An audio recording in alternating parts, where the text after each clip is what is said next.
Is it the magic cure for healing your gut? It's very easy to digest and it has probiotics. But did you know the probiotic score is so low you can't legally call it a probiotic? But you see stories of people online saying that raw milk cured their gut disease, and there's also a lot of books, old books out there saying raw milk cures Crohn's, colitis, IBS, all sorts of things, SIBO and Candida. I want to share with you my experience with raw milk.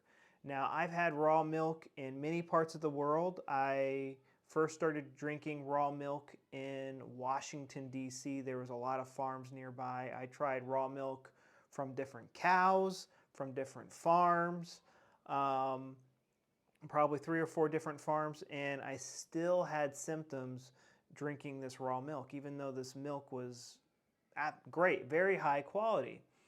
I did some more research and I decided that I needed to get the raw milk straight from the teat because this milk was milked and then it was flash chilled, which is totally okay. But I was like trying to be as perfect as possible because I was convinced that these old books were like, they would literally just sit these people on bed rest for about a month or two and just force feed them raw milk, about a gallon to a gallon and a half of raw milk a day, for a month or two. And you know, they had all these miracle stories, and there's one part of that treatment that they have that has nothing to do with the raw milk, which is actually very important, that a lot of people overlook. So I quit my job and I went to work on a farm in California, and I worked on 2 raw milk farms. And I drank nothing but raw milk, warm. Milk comes out at about like 40 degrees Celsius or about like 100 and something Fahrenheit. And especially like in the spring and the summer when you're drinking this warm milk, like you get hot, it's not fun.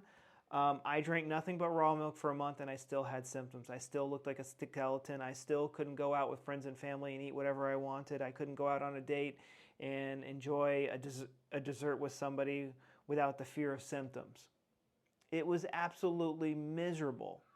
Then I moved up to Oregon and I had raw milk there. You could buy it straight from the store. I had raw milk. I tried raw milk from 3 sources in California, didn't get better. I didn't get more sick, but I didn't get better. Then I went to Oregon and had raw milk from other locations. Didn't get sick, but didn't get better.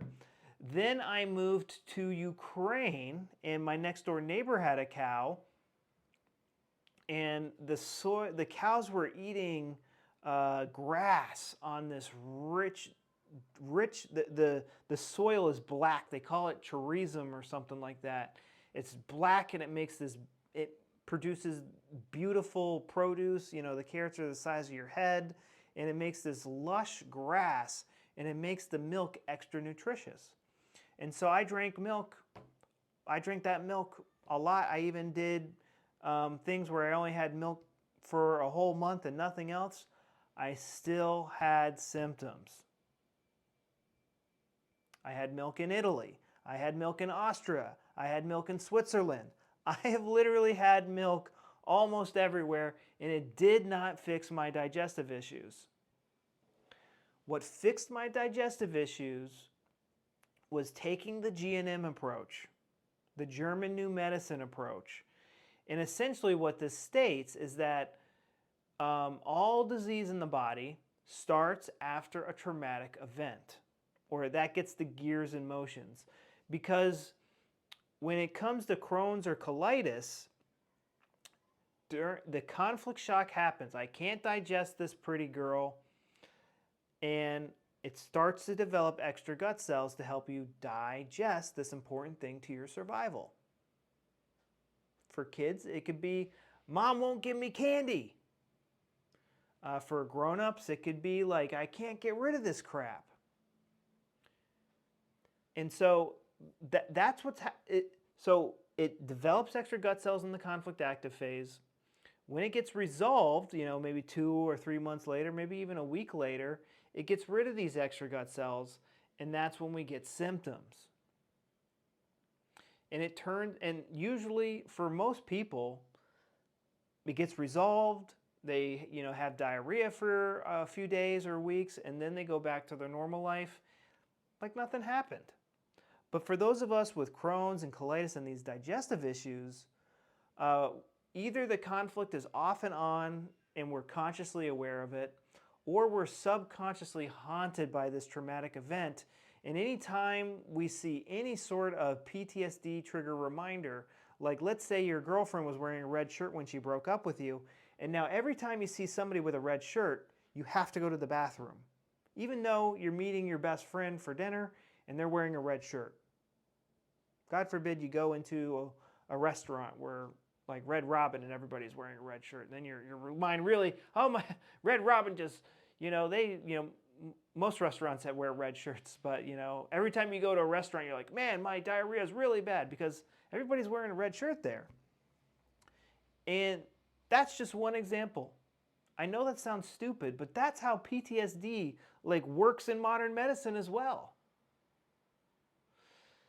So the cure isn't drinking raw milk, which is not even a probiotic. The cure isn't getting all the nutrients into you as much as possible, trying to get as many nutrients into you as possible. It's not a nutritional deficiency. So the cure is not a magic nutrient.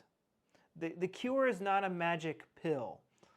The cure is not doing some holistic nutbag thing like holding the red light over your head or going to the sauna or detoxing or whatever. The cure is rewiring your brain. And the only way to rewire your brain is to have a specific thought, particularly around the traumatic event that put your gut into overdrive.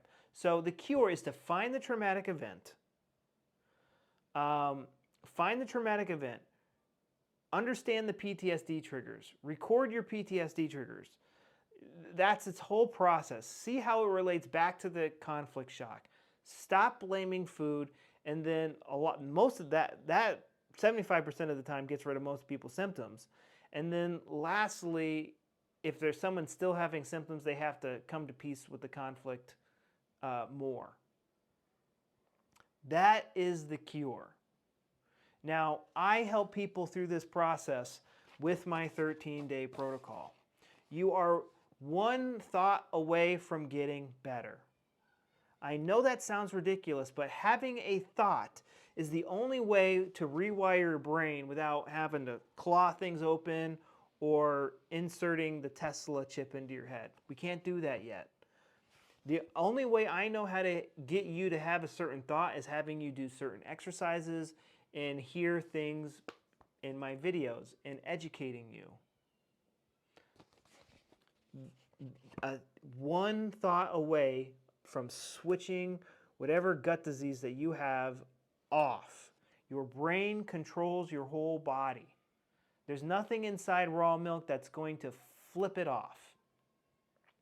And the big thing that these raw milk cure people did is they had the person be on bed rest for 30 to 60 days, and they weren't allowed to do anything. The only thing they were allowed to do was sleep. They weren't allowed visitors. They weren't allowed to talk. Sometimes they were allowed to read books. They weren't allowed to work. And most of these things happened at a time where there were no cell phones, there were no phones, there were no TVs, there were no radios. So they were completely removed from their conflict. That's why the raw milk cure had such a high success rate back in the day. But there's a much faster and less painful way to do this. And I take you through that process in my 13-day protocol. And my webinar, my BioLink, is a free mini version of this.